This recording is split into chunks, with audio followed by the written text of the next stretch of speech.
Eto na nga mga chong, marami tayong basketball updates! Sa wakas, Gilas Pilipinas, nagsimula na ang team practice. Coach Tim Cone, gustong-gustong makuha si Troy Rosario nang dahil nga kinapos ang Barangay Ginebra sa nakalipas na PBA Finals ay isa nga sa problemang kinakailangan nilang gawan ng paraan ay ang kanilang kakulangan sa front court position.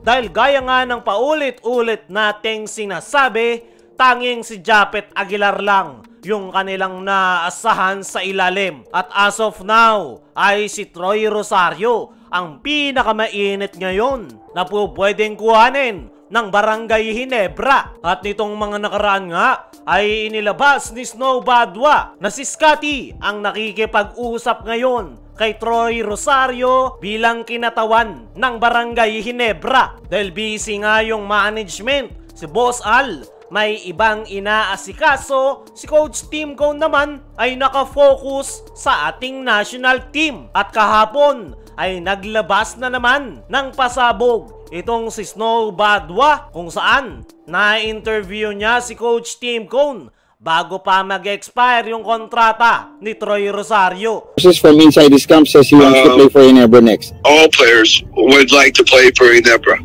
I mean, it's just a natural. Ayon nga dyan mga chong, ay hindi nang araw nagulat si Coach Tim na gustong maglaro ni Troy Rosario sa Barangay Ginebra. At gusto rin naman ni Coach Tim ang nasabing forward. At noong tanungin kung malaki ba ang may tutulong ni Troy sa kanyang kupunan, ay ito yung naging sagot ni Coach Tim. Rosario help Ginebra, boss, at this time?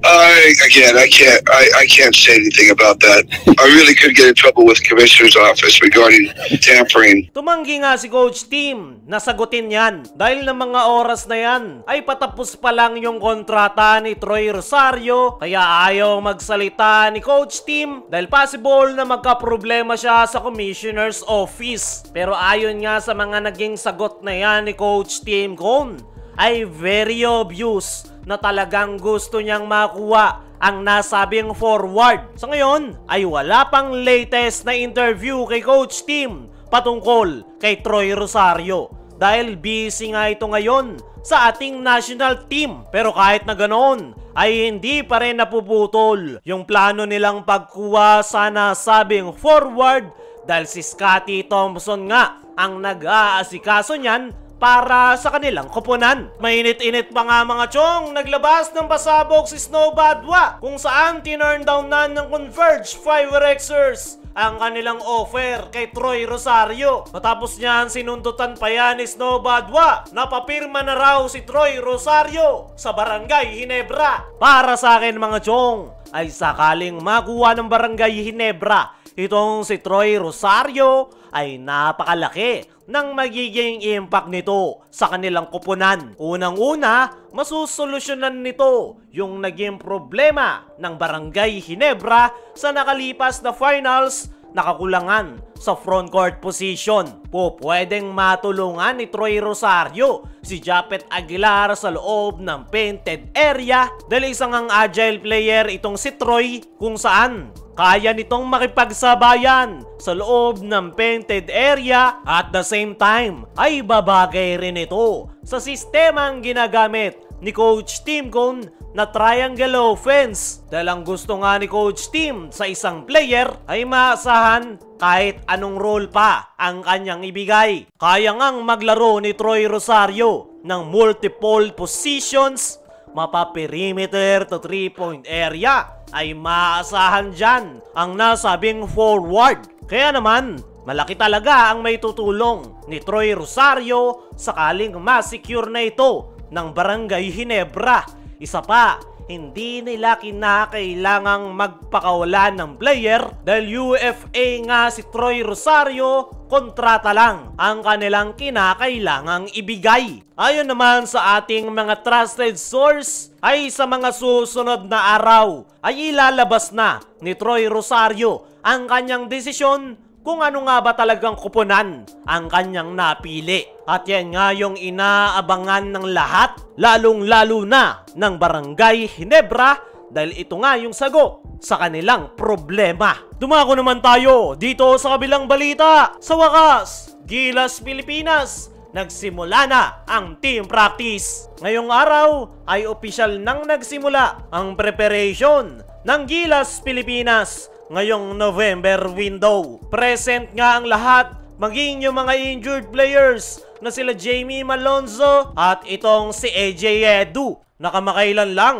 ay napabalitang 50-50 kung makapaglalaro. Nandyan na nga rin si Kai Soto na malaki yung chance na makapaglalaro. Ayon nga mismo kay Coach Tim Gon sa kanyang naging latest interview ay magiging busy nga raw ang Gilas Pilipinas dahil kinakailangan raw nilang maghabol. Patungkol naman kung magkakaroon sila ng public practice gaya ng mga ginawa nila nitong mga nakaraan sa Phil Sports Arena ay hindi nga raw alam ni Coach Tim kung magagawa pa nila yan dahil meron nga lang daw silang 5 araw na preparation bago nila makaharap ang New Zealand. Ang 5 araw na preparation nga raw nila ay very crucial kaya sa ngayon ay malabo raw na magkaroon sila ng public practice. Maybe sa susunod raw kapag mayroon silang longer preparation. Sa ngayon ay mananatili raw sila sa Inspire Sports Academy ng 1 buong linggo para mag-focus sa kanilang magiging game plan. Para sa akin mga chong, ay okay na rin na wag munang magkaroon ng public practice ang Gilas Pilipinas. Dahil gaya nga ng sabi ni Coach Tim, ay kulang na sila ng panahon para sa kanilang preparation. At the same time, may iwasan rin na ma-scout ang kanilang laro. Sa ngayon ay ang magandang balita ay present itong si AJ Edu at possible na makapaglaro pa rin ang nasabing big man. Kaya mga chong, ano masasabi nyo ngayon nagsimula na ang preparation ng Gilas? Ano rin yung masasabi nyo ngayong interesado si Coach Tim kay Troy Rosario? I-comment mo lang dyan sa ibaba.